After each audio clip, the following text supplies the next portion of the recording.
All right, guys, welcome one, welcome all. Today, episode 15 coming at ya. Jacksonville Jaguars, final episode of this series. Episode 15, the last week. This has been a mission spanning almost 4 months now to see the Jacksonville Jaguars win a Super Bowl. We have been simulating every game of this series, 5 seasons worth of simulations, trying to build a team that can get to the Super Bowl. Well, guess what? This year, Jacksonville Jaguars in the regular season finished with a very impressive 15-1 record. Let's start off today by giving the breakdown of exactly how we got there. We have some very exciting news to give as it relates to awards, Pro Bowls, all that. Let's start off quickly, though, by going to our schedule. And also, if you're familiar with this series, by which point, I think at this point, everyone who's watching this episode has seen the rest of the series. It would be very odd to start with episode 15. We are going to follow our normal schedule today in terms of how we break things down. However, with that being said, we are going to motor through some of this stuff because I want to get, just like you guys, to the meat and potatoes of this video, which is, will this team be successful? The regular season's done, but as you can see, our first playoff game after getting the bye is teed up. Steelers at Jaguars. So let's start here. Week 10, this is our 9th game. By the way, we won all 8 of our last games. So this team currently riding an 11-game win streak, which is excellent. Here we hosted the division rival Houston Texans, won by a score of 35-14. 5 touchdowns to 2. Gotta love that. Delian, 302 yards, 2 touchdowns, 2 picks. Very much his season story. Tons of yardage, great completion percentage, 72%. Touchdowns, which is great, but a couple too many interceptions probably. Anthony Hendrick on the other side, 190 yards, 1 touchdown, 3 picks, less than 50% passing. That's been basically the story of our defense this year, just absolutely overwhelming. Marshawn Lynch, 18 carries for 86 yards. Tad Stone, 16 for 41. Ridley, not a lot of yardage, but he did kick in a touchdown. Receiving-wise, Justin Blackmon leads the game, 7 catches, 109 yards. Marquise Colston led the way for the Texans, 92 yards, and a touchdown off 7 catches.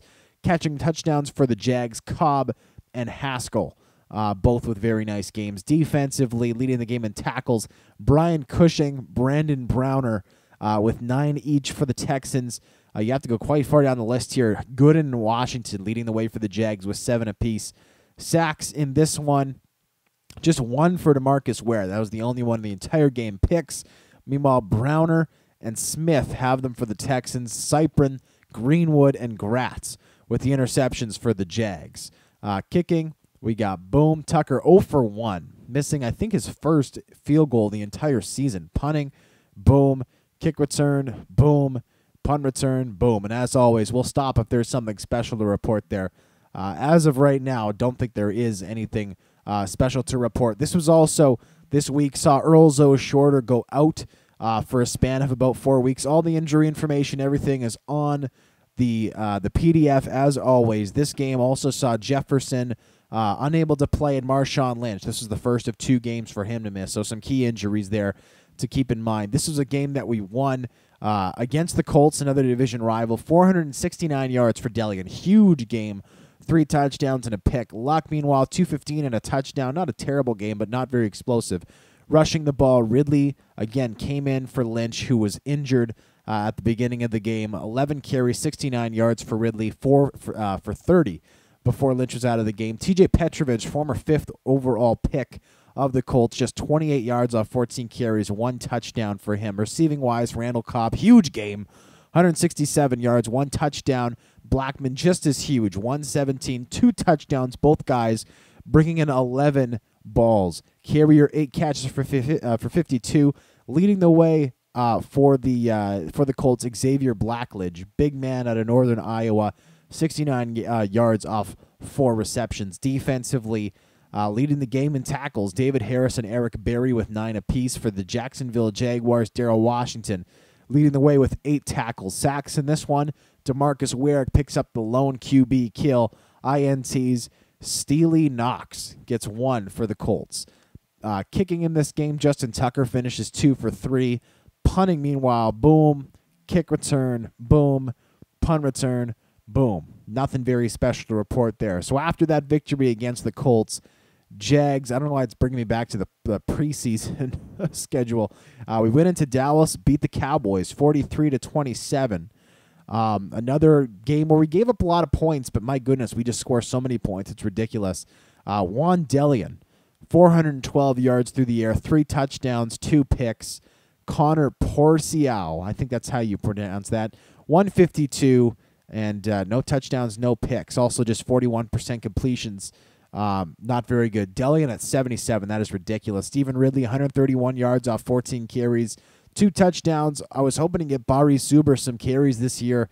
It just hasn't been possible. The reality is, even when Lynch hasn't been in, and Lynch has played very well this year, Ridley has been excellent. Giovanni Bernard, meanwhile, for the Cowboys, good game. 15 carries, 92 yards, 2 touchdowns for him. Receiving-wise, Randall Cobb, another huge game, 14 catches. That's a career high for him. At least with the Jaguars, 127 yards, 2 touchdowns. Justin Blackmon, 10 catches, 128 yards to add to his season totals. Carrier, 11 catches, 83 yards. You can see 3 guys combining for 35 catches in one game. That is ridiculous. Haskell also brought in a touchdown on this game. Michael Crabtree, the $10 million man, former Jaguar, held to just 5 catches for 51 yards on this occasion. Defensively, Merrill Todd, 11 for the Cowboys, leading the way there. Jags leader Xavier Gooden with 7 sacks in this one. 1 for Xavier Gooden. He had the only one of the game. Gooden would have started this game at defensive end for the injured Earl Shorter, with Stanford filling in Gooden's normal spot. Morris Claiborne and DeAndre Levy with the 2 picks in this one. Kicking, Justin Tucker gets back on the horse, 3 of 3. Graham Gano, 2 for 2 for the Cowboys. Punting, boom. Kick returns, boom. And punt returns, boom.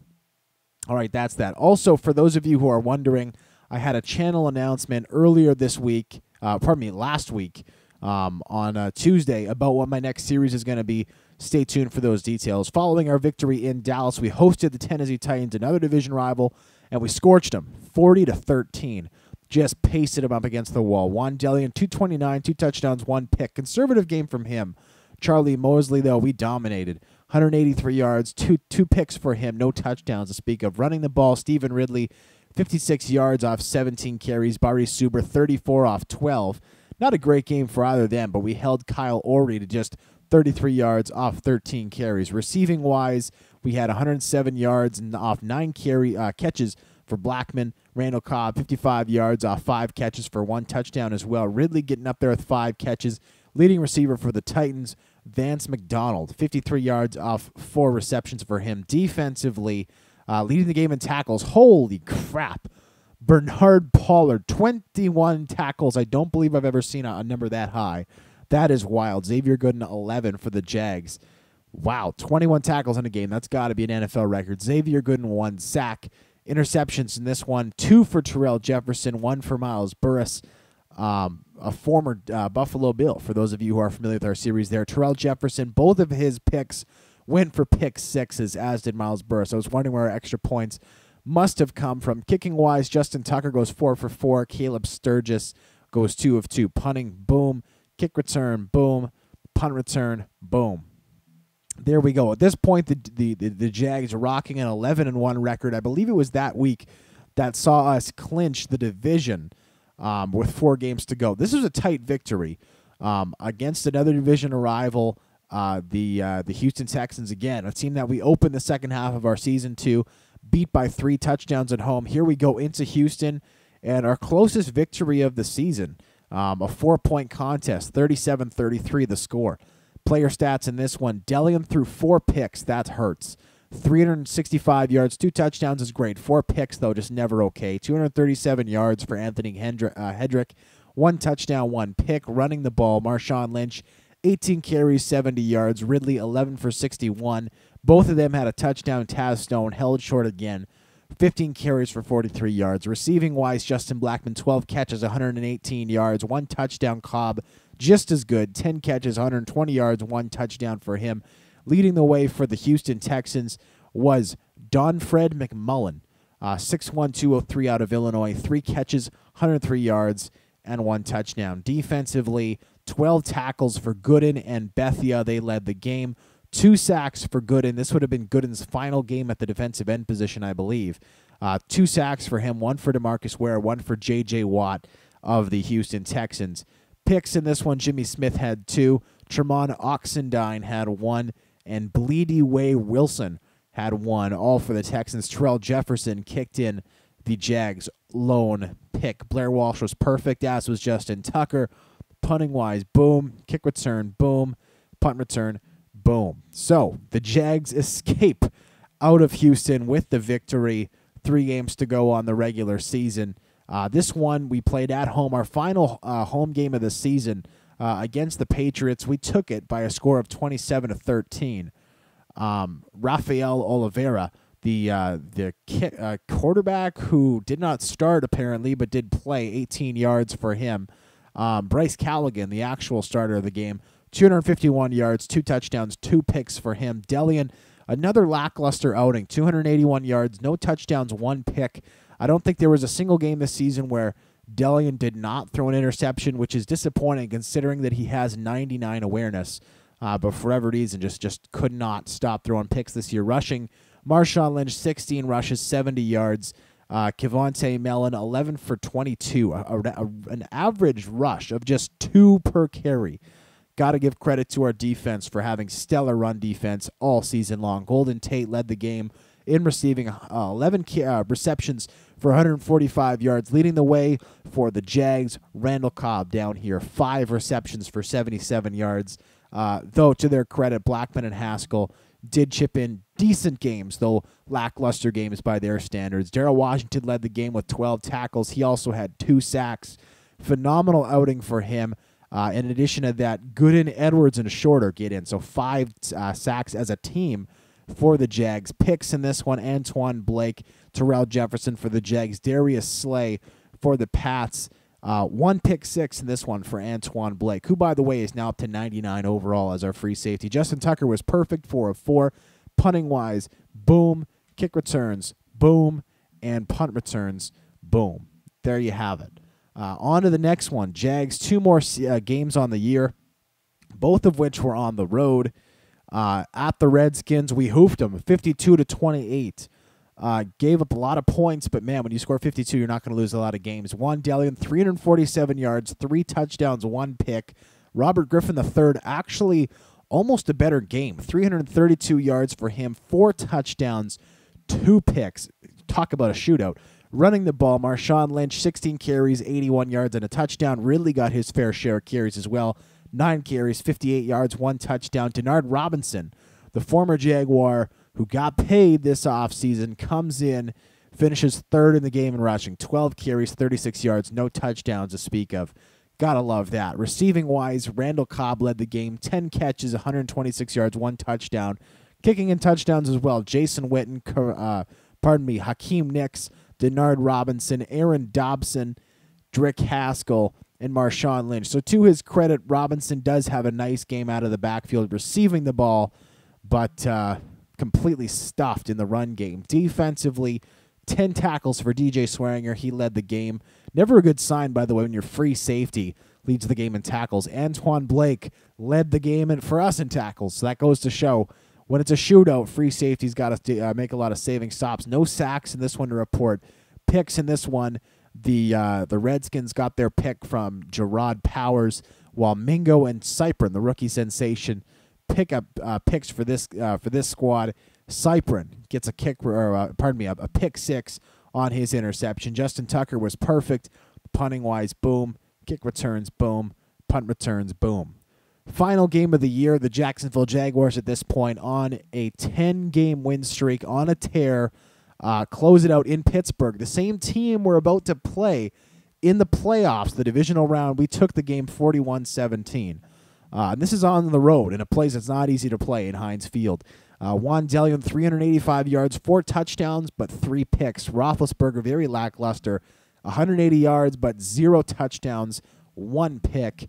Running the ball, Marshawn Lynch, great game, 16 carries, 78 yards, 1 touchdown. Ridley, 4 for 27. Leading the game in rushing for the Steelers. Wow. Allen Powers had 14 carries for 19 yards. That is terrible. Ouch. Well, again, you just got to give credit to our Jags defense. Darren McFadden, another former Jaguar running back, 2 carries for 9 yards and a fumble. That's got to suck for him.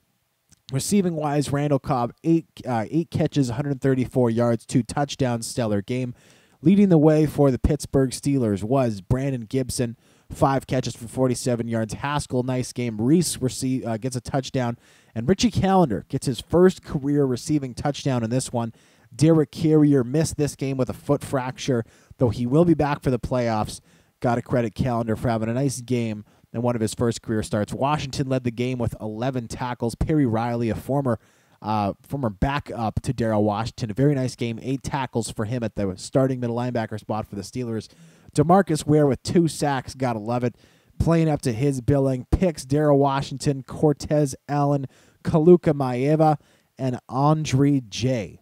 I believe would be how you pronounce all those names. Justin Tucker, perfect again. Justin Medlock for the Steelers, 1 for 2. Punting-wise, boom. Kick return, boom. Punt return, boom. So those are all our box scores. We're quickly now going to go over the season stats. And after that, we're really quickly going to get into the Pro Bowl and awards. After that, as always, we're going to do the standings and the player progression. The player progression going to be super fast today. Standings going to be super fast today. And obviously there's no scouting to speak of because we're not playing next season. This is the final episode of this series. So that's that. So Wan'Dalian, here we go. Very impressive yardage on this year. 5,400 yards, 19 and change there. Very, very nice. 42 touchdowns, spectacular. Picks, 28 is too many by anyone's standards, unfortunately. Just way too many. This might be the stat that I'm actually most proud of. Sacks in the entire season, Wan'Dalian, 4. You talk about investing in your offensive line, and that is something that we did from day one. We invested first-round selections into our center and left guard positions. Luke Jokel, the Jags had just invested an actual first-round pick, actually the second overall pick in the right tackle position. We just invested another very high pick in Chandler Garden at the left tackle spot. But you know what? At the end of the day, it was worth it. We have the best offensive line in the league, and it says a lot when your quarterback can drop back to pass a giant number of times. 768 times he put the ball in the air. He was sacked 4 of those times, meaning that when he drops back to pass, there is a 0.5% chance he's going to get sacked. That is pretty freaking amazing. Credit to those guys up front. Running the ball, another testament to how well our offensive line played this year. Marshawn Lynch, 233 carries, 1,031 yards for 13 touchdowns. Stephen Ridley, 116 yards, 594 yards, 8 touchdowns. Wow, you got to see just that. That's dominant. Both those averages, 4.4, 5.1 yards per carry. That's amazing. Maurice Suber, less success when he got into the game, but he only had 30 carries. Which doesn't mean a whole lot. Receiving-wise, Randall Cobb, 135 receptions, 1,753 yards, 19 touchdowns. 19 touchdowns, more touchdowns than games played. Amazing. Justin Blackman, such a nice compliment to Cobb. 129, 1484, 11. Great stat line. Derek Carrier, 651 yards from the tight end spot. Drick Haskell, 670 yards from the slot. Cecil Shorts is the 4th wide receiver in. 24 catches, 250 yards, and a touchdown. Gotta love it. Callender, Reese chipping in there. Stephen Ridley chipping in out of the backfield. Suber Fuller chipping in a spot play. Gotta love it. Sacks, Luke Jokel, Keithan Cross, Rob Hardy, Chandler Gardner each allowed 1, which is amazing. That means that Brandon Mosley, Bruce Campbell did not allow 1 all season. Amazing. Defensively, Darrell Washington, what a shock. Led the team in tackles, 105. Gooden, 97. Blake, 80. Cyprin, 63. Jefferson, 62. Stanford, 55. Greenwood, 52. Mingo, 46. Butler, 44. Gratz, 43. Van Dyke, 35. Ware, 31. And you guys can read the rest for yourselves. Obviously, injuries impacted this number just a little bit, but hey, still solid. Sacks, this one impacted quite highly because of the games missed by Earl Zoa Shorter. Shorter missed a solid half of the season, pretty much, missing weeks 10 to 13 with a pulled groin, and then missing week 16 and 17 with an abdominal tear. However, he still managed to chip in 5 sacks. Ware and Gooden each with 8. Washington with 4. Edwards, Branch, Stanford, and Mingo each chipping in 1 as well. Picks on the year. This is what I'm most proud of, I think, from our defense. Jefferson with 10 picks, double-digit picks. First overall pick, living up to his name. Blake with 7, Jonathan Cyprin, the rookie sensation, with 5, Washington 4, Mingo, Van Dyke, and Gratz pick up 2, Greenwood picks up 1. That is amazing. When you look at the number of defensive touchdowns we had on the year, 4 for Jefferson, 4 for Blake. That is ridiculous. Between the two of them, that's 8 receiving touchdowns. Cyprin chipped in 2, Washington, Gratz, and Greenwood each chipped in 1. If you average that out, that's 13 defensive touchdowns over 16 games. Basically, 1 touchdown a game scored by our defense. That's amazing. Justin Tucker, excellent season, 31 of 34, good for 91%. That's among the league's best. Carter Porter, 46.3 yards per punt is great. Velos, Punt returns, Suber, We never did quite get that returning thing figured out, but hey, it didn't cost us in the long run. Quickly go over to Pro Bowl and season awards now. Lots of amazing news there for our Jaguars. As you can see here, yearly awards. The first one that's going to come up, boom, Juan Delian, MVP of the NFL for the second straight season. Juan Delian of the 15-1 Jacksonville Jaguars taking home that award. That's pretty amazing. Ben Roethlisberger in second, though. You can see Randall Cobb sitting in third place. Marshawn Lynch, the 31-year-old back, sitting in 10th place. Pretty amazing. Gus Bradley finally gets his most outstanding coach of the year award. Finally gets it. In the 5th season, the guy has taken this team to Super Bowl. He's finished with amazing records. Has yet to win that award. Finally, he did. Offensive Player of the Year, Delian takes it. Cobb, 3rd on the list. Lynch, 6th on the list. Blackman, 9th on the list. Gotta love seeing all those Jags there. I can remember season number 1 going through all these, and you don't see a single Jaguar in any of the lists. It's just heartbreaking. This time, Offensive Player of the Year, Delian takes it home. Defensive Player of the Year, Calvin Smith gets it. I do not know how Terrell Jefferson, with 10 picks, finishes 8th, but he did finish down there. Gooden finishing 3rd on the list. Washington finishing 2nd. I call fix on this. Screw you, Calvin Smith. Offensive Rookie of the Year, no Jags to speak of, aside from Richie Callender, way down in the bottom of the list, though. With none of our offensive rookies really having a big role on the team, that was to be expected. Same on defense here. No defensive players listed. Calvin Smith, a rookie, gets the outstanding spot there. Best quarterback, Juan Delian, again, sitting above Roethlisberger. Gotta love that. Best running back, Trent Richardson, winning it. But Marshawn Lynch finishing 2nd. If Lynch doesn't go out there with injury a couple times, he wins that for sure. Also, Ridley sitting in 10th. Pretty amazing. Wide receivers, Randall Cobb, Justin Blackman, 1-2 punch. Gotta love it. That is spectacular. Absolutely amazing. Offensive line, you can see here, spots 1 through 7.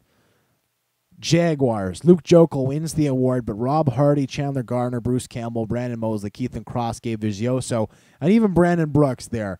Just a credit to how amazing our offensive line this was. And obviously the algorithm for calculating this award has always been off, but I'm not going to argue because having spots 1 through 7 is pretty fucking awesome. Defensive line, Beckett Schultz wins it for the Jets. Nobody for the Jaguars on the list, aside from DeMarcus Ware at number 9. Would have been interesting to see where Earl Shorter could have fallen if he had stayed healthy this year. Terrell Jefferson, Antoine Blake finished 1-2 in the best DB race. Jonathan Cyprin also makes the list at number 9. And best kicker, won by Blair Walsh. Justin Tucker, the Jags, finishes in 2nd. We are quickly now going to go over to Pro Bowl voting. We're going to run down the Jags really fast, then run down the NFC super fast. Juan Delian takes it, top quarterback. The halfback spot, nobody. Really wish we'd seen somebody there from the Jags. Unfortunately, we don't. Marcel Reese, excuse me. I'm burpy. I apologize. Marcel Reese takes the top fullback spot. Cobb, Blackman finish 1-2 in the wide receiver race. Tight end, Derek Carrier takes the top spot on the Pro Bowl team. Chandler Gardner, Bruce Campbell, 1-2 in the left tackle race. Keithan Cross finishes top the left guard race. Rob Hardy, Brandon Mosley, Brandon Brooks, Luke Jokel, Gabe Vizioso all take it on the right side of the offensive line. No defensive linemen make it from the Jaguars.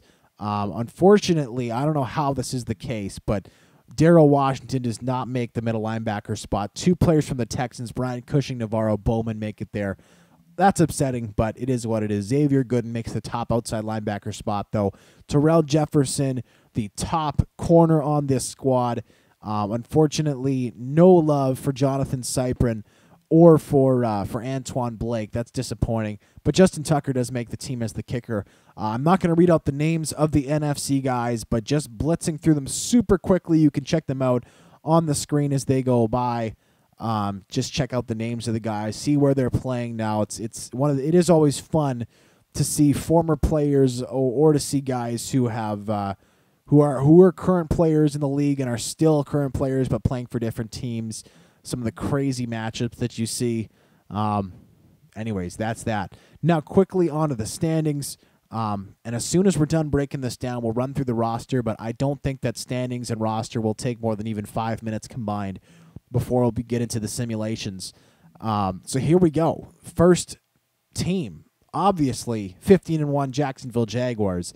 We'll go by division. Browns 11-5. 2 more teams from the same division make it. Steelers and Ravens finish 9-7. Poor Bengals out at 5-11. AFC South, the rest of the division pretty terrible. Colts and Titans 6-10. Texans 5-11.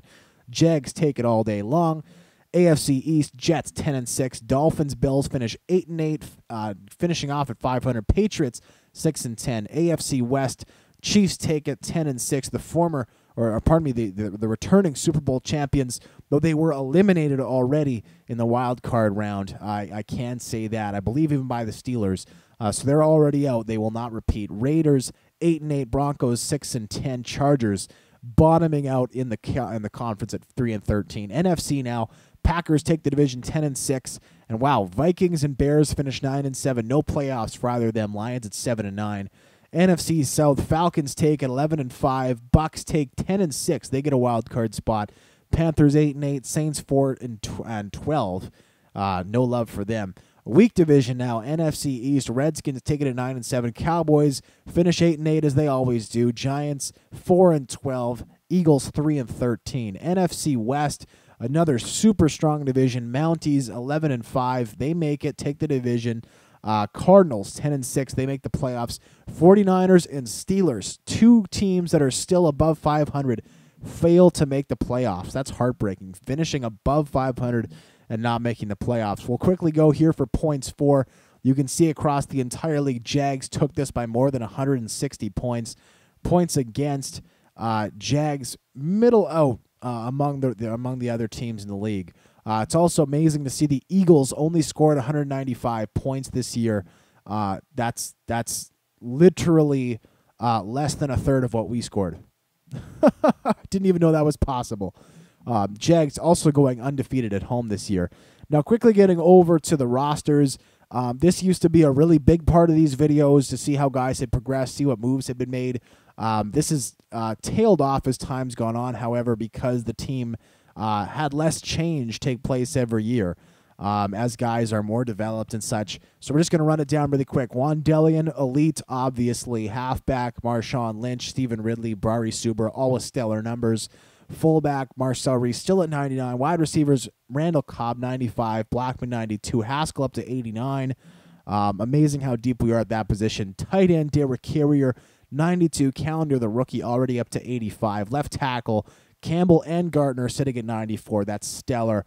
Left guard, Keithan Cross, 91, is elite. Rob Hardy, one of the best centers in the game in just his 3rd season, 95 overall. Right guard, Brandon Mosley, sitting at 90. Brooks, the backup, already up to 83. Right tackle, Luke Jokel, Gabe Vizioso, both excellent young players. It's a nice problem to have, but it's almost funny. It's difficult just to find guys to move or to start because we have such amazing depth at some of these spots. Ray Edwards and Earlzo Shorter are out for the divisional round of this playoffs. Actually, Edwards has been placed on IR. He's out for the year. Earlzo Shorter will be back following this game if we advance. The other player who's still out, Vaughn Martin. We'll see that in the next page. DeMarcus Ware, 95. Branch, 83. Defensive tackles now Linval Joseph, Jesse Williams, Brandon Dieterich, all healthy. Martin out for this one game, though he's 4th on the depth chart there. Barkevius Mingo doing an excellent job of the outside linebacker spot. Stanford will start on the other side for Gooden, who will play defensive end this week. Darryl Washington up to 99. Gotta love that. Darryl Washington, there's just nothing he can't do well. Tackling is 99. Awareness 94. His physicals are off the charts. 86 speed, 93 acceleration, 88 agility, 82 strength. That's what we've been working on mostly. Pursuit, block shedding, amazing. One of the best middle linebackers ever to play the game. Gotta love that trade we made with Arizona back in the day. Xavier Gooden, 96. He'll be starting at the defensive end spot this week. Corners, Terrell Jefferson, Gratz, Greenwood, Van Dyke, Harris, all playing amazingly this year. Antoine Blake up to 99. Josh Evans, his backup, playing just as well at 86. Cypern, the rookie sensation, up to 97. Brzezinski, 91. Again, so lucky to have amazing depth on this team. Tucker at 99. Porter at 94. And all our picks for next year intact, minus the 7th-round pick, which we did trade away. But this is just proof that I did not unload a bunch of future first-round picks for guys behind the scenes. I did not cheat. And speaking of not cheating, here we go. We have the simulations to do. The pressure is on for these, you guys, because as I'm sure you can tell, I mean, I'm not somebody who likes to pretend things didn't happen and go back and re-record. I don't do that stuff. I don't re-edit things. I give you guys the goods straight up. And as you can see, we're not having a cut. We're not editing this out. Whatever happens, happens here. And we are going to simulate this game. And when we advance week, whether we won or lost, that will be the end of the series. So if the Jaguars lose this game, it will obviously be hugely disappointing. Now, with that said, I do expect them to win. We have the league's number 1 ranked offense, number 6th ranked defense. We are very healthy across the board. All of our offensive starters are in place. Defensively, we're missing one very talented defensive end, but we have enough depth that we can still pull in very, very talented players to those spots. So here we go. Let's hope that we get the win. I do not want to end this series off on a loss, but I suppose if we have to, we have to. No editing, no nothing. Here we go. The pressure's on. We set out 5 years ago, well, 5 seasons ago, not literally 5 years ago, 5 seasons ago, to win a Super Bowl. This will get us one step closer with a win. With a loss, the series is over forever. And boom, Jags win it. Jags win it. And we are playing the Chiefs. What? I swear to God that I read right before recording the video that the Chiefs had lost. Instead, they have advanced. I apologize. I was mistaken about that. But before we worry about anything, let's quickly go back and check the schedule that will allow us to see the result from the postseason. Here we go. Yes, Jags beat the Steelers 41-27. Offense having a great game. One Deligan, 291 yards, 2 touchdowns, 1 pick. Roethlisberger actually outplaying him just a little bit. 357 yards, 3 touchdowns, 2 picks. Running the ball, however, huge advantage. Holy smokes, huge advantage to the Jags. Lynch, 19 carries, 119 yards, 1 touchdown. Ridley, 9 carries, 101 yards. 2 guys with 100-yard games. 1 touchdown for him. Leading the way for the Steelers is Allen Powers, just 14 carries, 19 yards. McFadden, another bad game, 18 yards off 6 carries. Receiving-wise, Antonio Brown, wow, he ate our lunch today. 10 catches, 182 yards, 2 touchdowns. Wes Welker, another strong game for the Steelers, 6 for 93 and a touchdown. However, Cobb, decent game with 60 yards. Blackman, 58 and a touchdown. Haskell, 88. Carrier, 7 catches. No, not a lot of yards to go along with it. Wow, so lucky to get away with this win. Morgan Burnett, Perry Riley with 16 and 13 tackles, respectively. Washington with 13. That's a nice stat. Sacks in this one, Washington had 1, as well as Xavier Gooden. Interceptions in this one, 3. 1 for Gooden, 1 for Gratz, 1 for Andre J., who had 1 when we met in the regular season, at the end of the regular season there. Justin Tucker, 2 of 3. Punting-wise, boom. Kick returns, boom. And punt returns, boom. So, pressure's off to an extent. But we have 2 more games to play, hopefully. Jags win this week, advance to the conference championship game, which is what we're going to simulate right now. We are not going to practice. We're not going to take a break for that. We're simulating the conference championship game, and here we go, guys.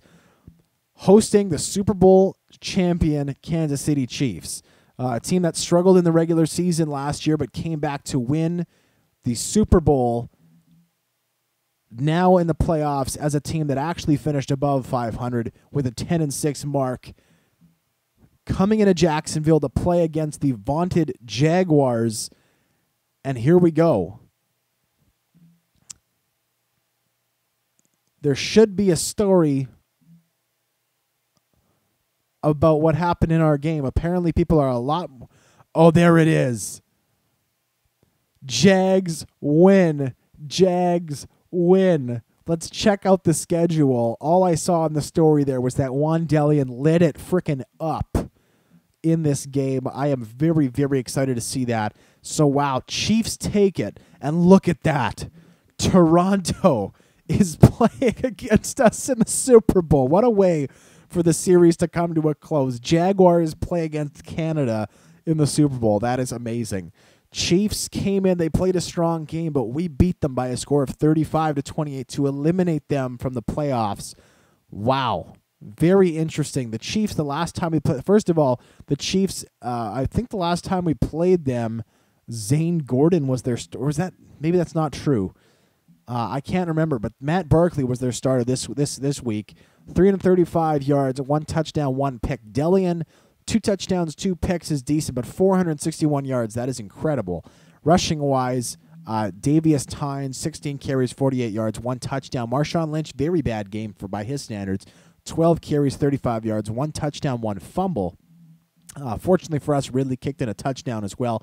Receiving-wise, T.Y. Hilton, 14 catches, 153 yards, leading the game in yardage. However, Randall Cobb, 10 catches, 174 yards, 1 touchdown.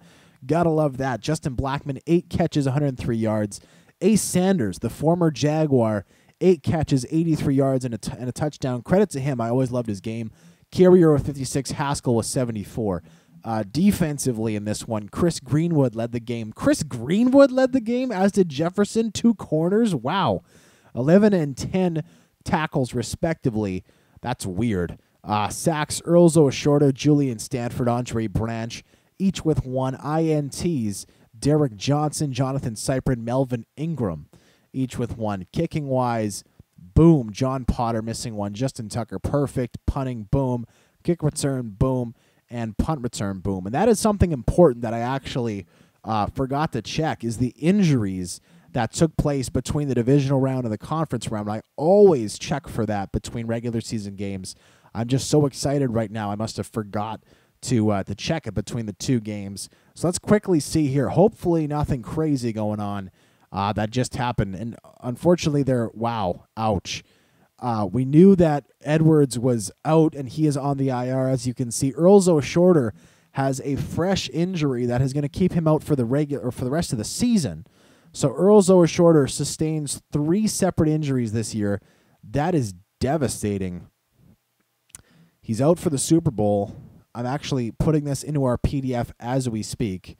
Out for Super Bowl with a pulled groin. Keithan Cross, this one sucks.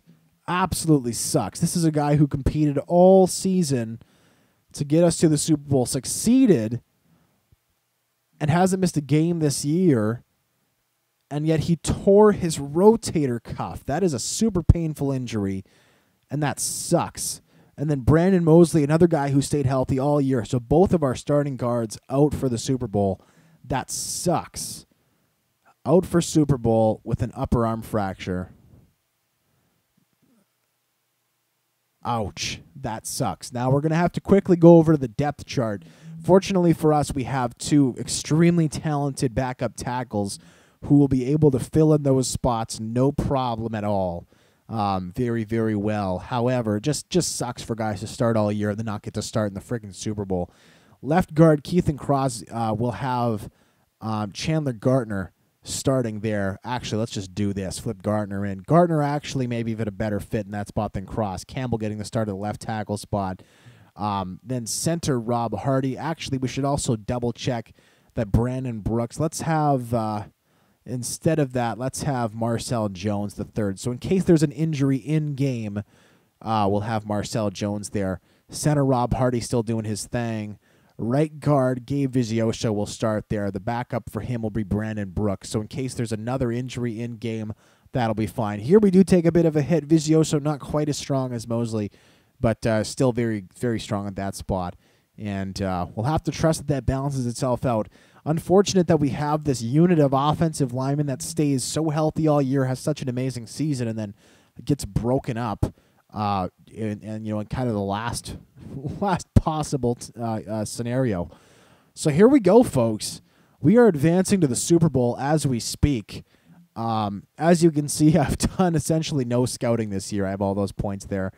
But this is the final game of this series. And so before we simulate it, I just want to say thank you so much for sticking with me through 15 episodes of this series.